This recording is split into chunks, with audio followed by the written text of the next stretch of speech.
Hey guys, it's Sasha.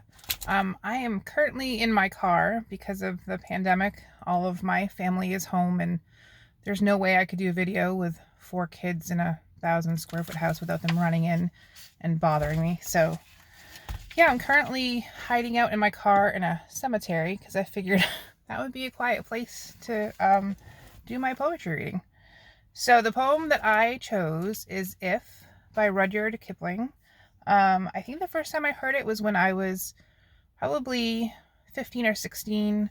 I was gifted a book of poems called Other Men's Flowers. I couldn't tell you who compiled it, but it was a book of hundreds of poems that this guy had once memorized, and that was one of the ones that was in it.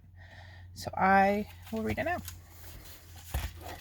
If you can keep your head when all about you are losing theirs and blaming it on you, if you can trust yourself when all men doubt you, but make allowance for their doubting too, if you can wait and not be tired by waiting, or being lied about, don't deal in lies, or being hated, don't give way to hating, and yet don't look too good nor talk too wise.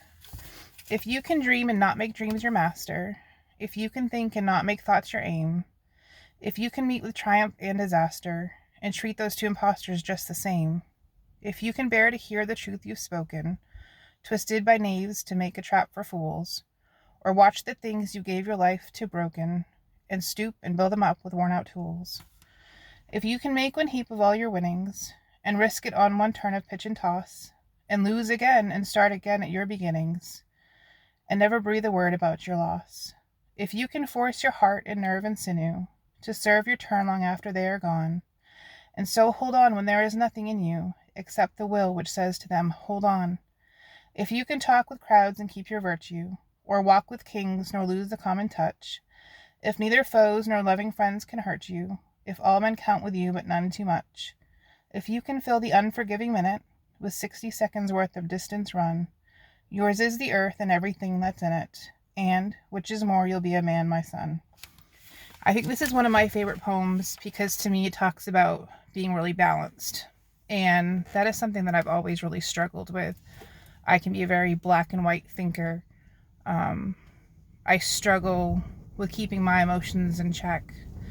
I can get really upset by something little that someone has said to me, and I definitely think that over the years, as I've gotten older, because I'm not a teenager anymore, that I've kind of learned that it's okay to be me, and it's okay that other people don't agree with me, and it's okay to be balanced and be my authentic self, and I don't have to worry too much about what other people think.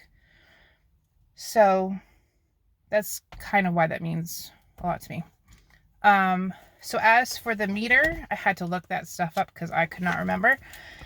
The meter is iambic pentameter. I think that's the way you say it. And the rhyme is A B A B C D C D. So it's got 4 stanzas with 8 lines each. I've always been someone who loves poetry that rhymes. I don't know why. I cannot deal with a poem that does not rhyme or doesn't have like that really consistent beat. I'm not sure if it's because I have zero rhythm myself or if it's the fact that I like the predictability of poems that rhyme.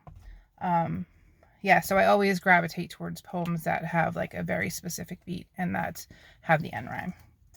So I hope you enjoyed the poem, and I can't wait to hear yours.